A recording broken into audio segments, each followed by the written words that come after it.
Hey YouTube, this is just a quick overview of the new Panasonic HC-X1 I received in the mail today.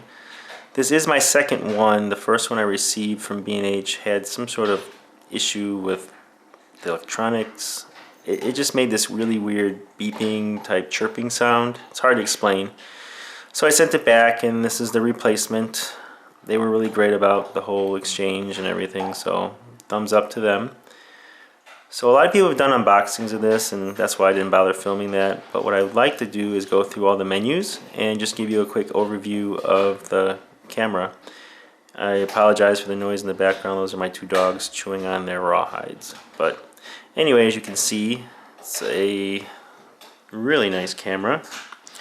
The shotgun mic you see on top of it does not come with it, but you look here, you can see you have your ND filters, focus assist, focus, manual or auto.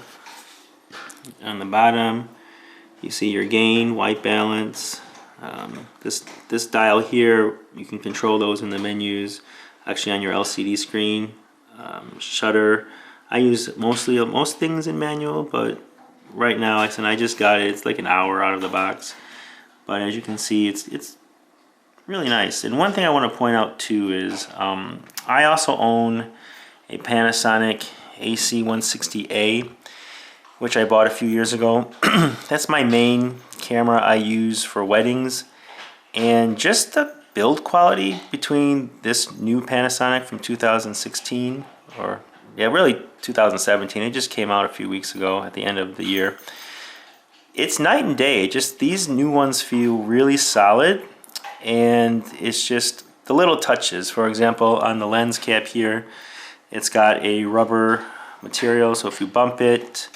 Also on the back here, it actually has the lens hood to open and close. No longer you have to use one of those caps, which are easy to lose. There are some rubber materials back here too, so it's really nice. The material doesn't feel like the cheap plastic. It's got a lot of, it's hard to see on here, but it has kind of like a grain type of look. You can kind of see the little dots. I mean, it's smooth, but overall it's just a really solid feeling camera. I'm very careful with my equipment, so I've never had to find out how durable any of my cameras are as far as dropping them, but this feels pretty solid. And one other thing that's kind of nice too is underneath here is a rubber grip. That's kind of new too. I didn't have that on my old Panasonic either. And again, the AC-160A is not that old of a camera, but it's a workhorse. It's an awesome wedding camera that does really well in low light. And I'm hoping to get some similar results with this. My other camera that I normally use is a Sony NX100. And that thing just rocks in low light. But it's kind of a pain to match the picture profiles in a Panasonic and a Sony. The Sony colors seem more saturated and more vibrant. They kind of pop more. It's hard to explain. The blues are just very deep blues, and the reds. So I'm hoping to kind of have this as my other camera for the weddings and just use the Sony for various things. And the one reason why I did pick up this one is it is a 4K camera, as you can see on the side, but it's not your typical 4K 30p. It actually films in 4K 60p, and it also does the top of the line 4K for cinema. I think it's like 4096 by 2160 24p. So I feel this is a very future-proof camera, and I'm hoping that using it in some low light and daylight, it's a little cold here in Chicago, but I'm hoping to put it through its paces this weekend and really get a good idea on how it does. So right now, let's just go through the menus and take a look and see how they are. Okay, so once you open up the menu system, this is what you're going to get.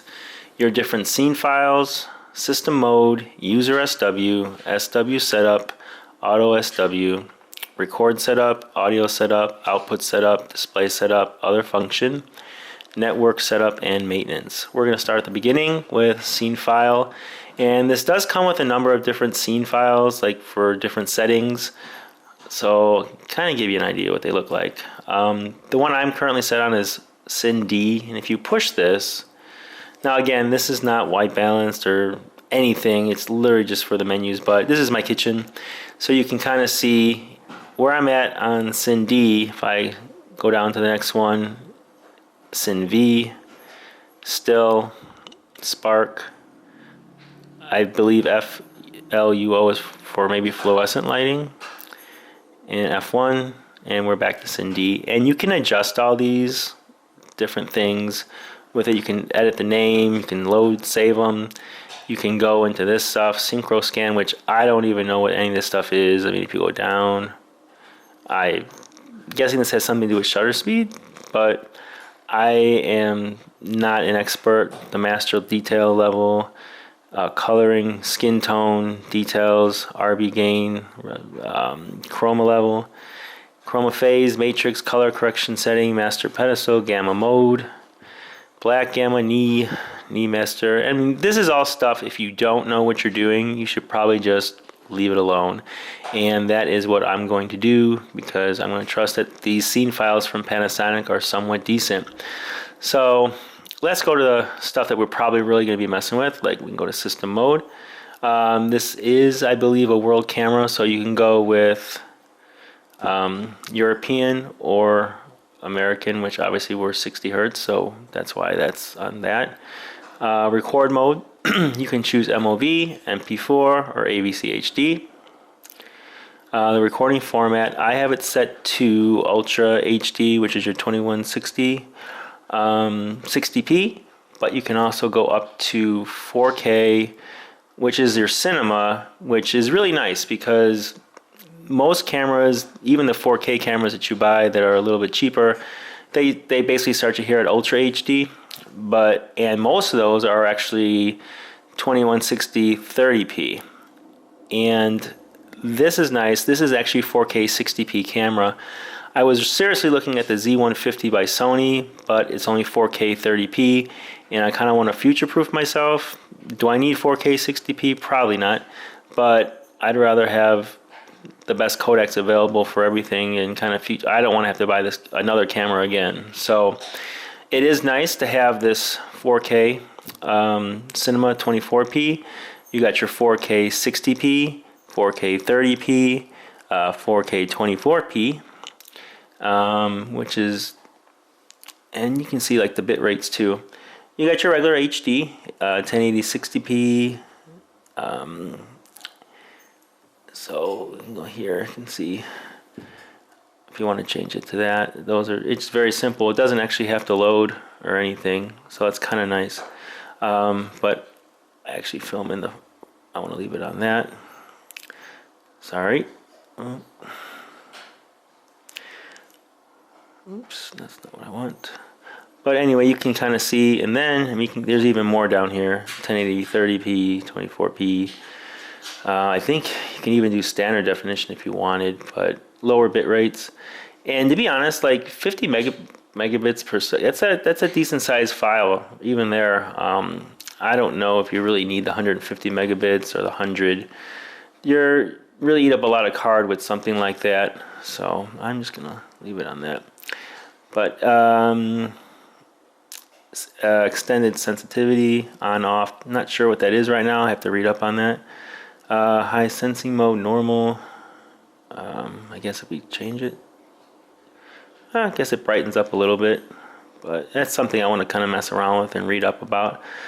Flashman compensation, I think that's always good to have on, especially if you're like, I film weddings. You get that from like flashes on cameras and things like that. All right, and if you're using multiple cameras, you can set the number on the camera. So that's your system mode. User SW.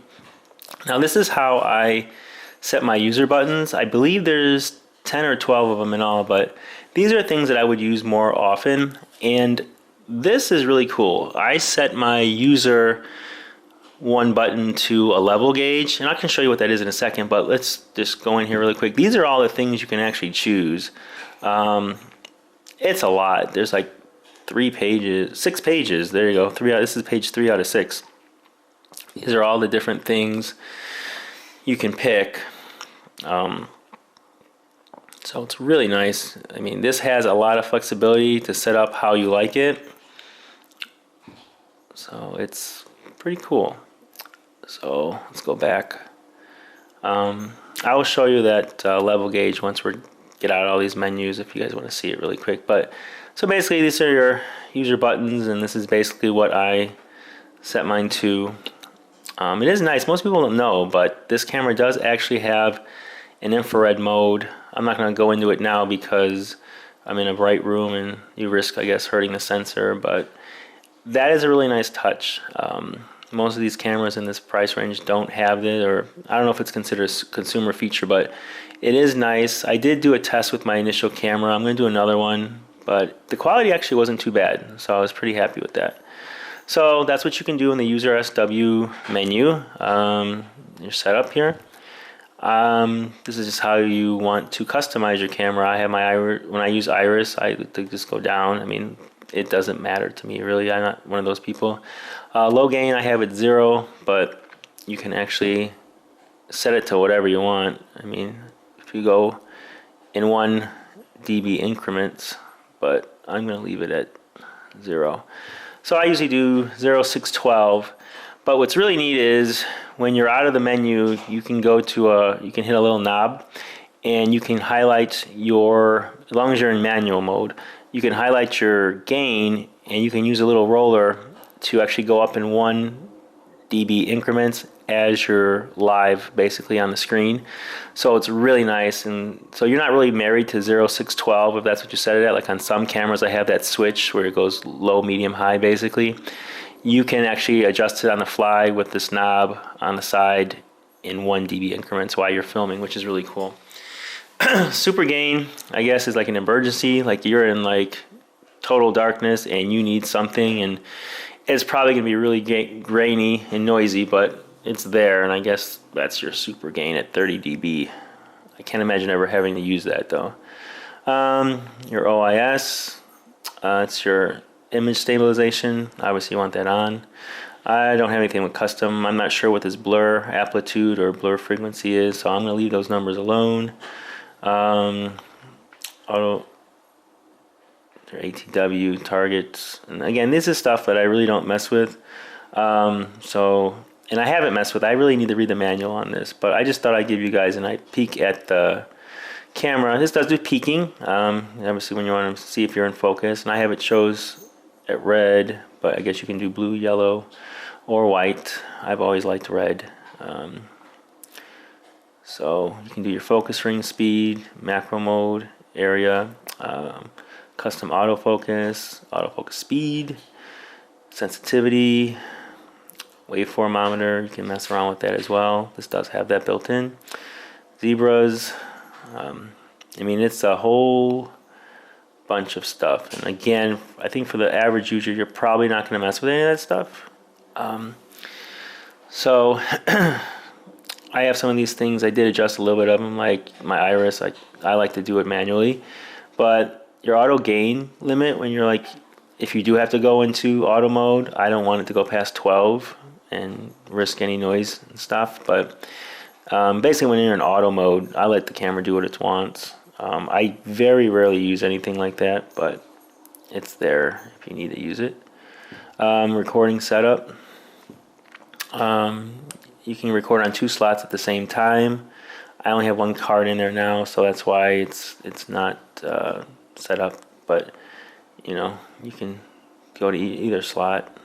Oops, it's not what I want. But I don't have 2 cards in here, but you can do relay, simultaneous, background, dual codec. I usually do simultaneous to make an instant backup, just in case a card corrupts. Mainly this stuff will be used for like filming weddings and events, and I always like to have a backup just in case. So as you can see, these are just your different things. You can change your infrared color to green or white. I tend to like the green, but I'm going to mess around with both of them in green and white. So just hit green. So you can do your focus transitions. I mean, again, this is stuff that I'm not really going to mess with. Timestamp. It's just a ton of stuff. So, where are we at? So we go to audio setup. This does have dual XLRs built into it.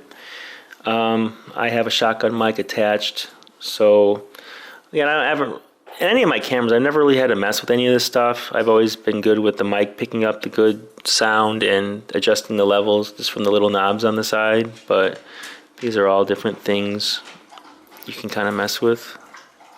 But again, I'm not going to because I've never had issues.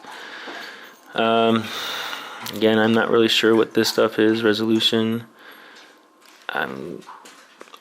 Maybe this is the screen. Again, I haven't read the manual. I don't know. This is just seriously a menu walkthrough and what's on it. I haven't seen anything like this, and maybe some people are interested. So, different things. Display setup. Zebras, markers, guidelines, safety zone, center, record counter. Different things.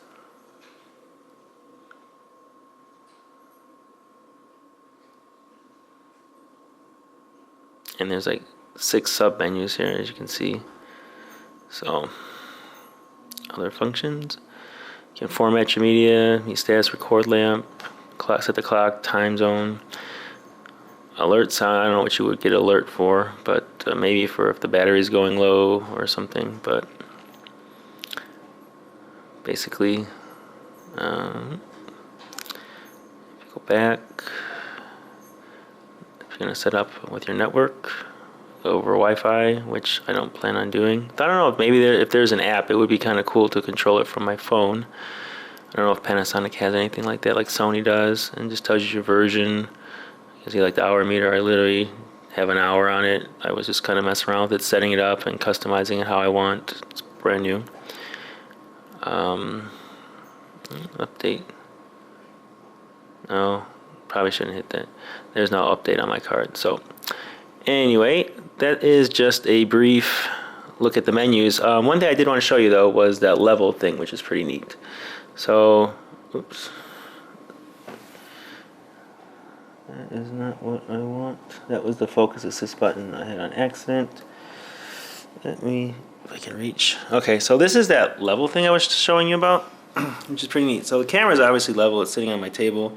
But if I tilt it up a little bit, you can see it turns yellow because it's not even.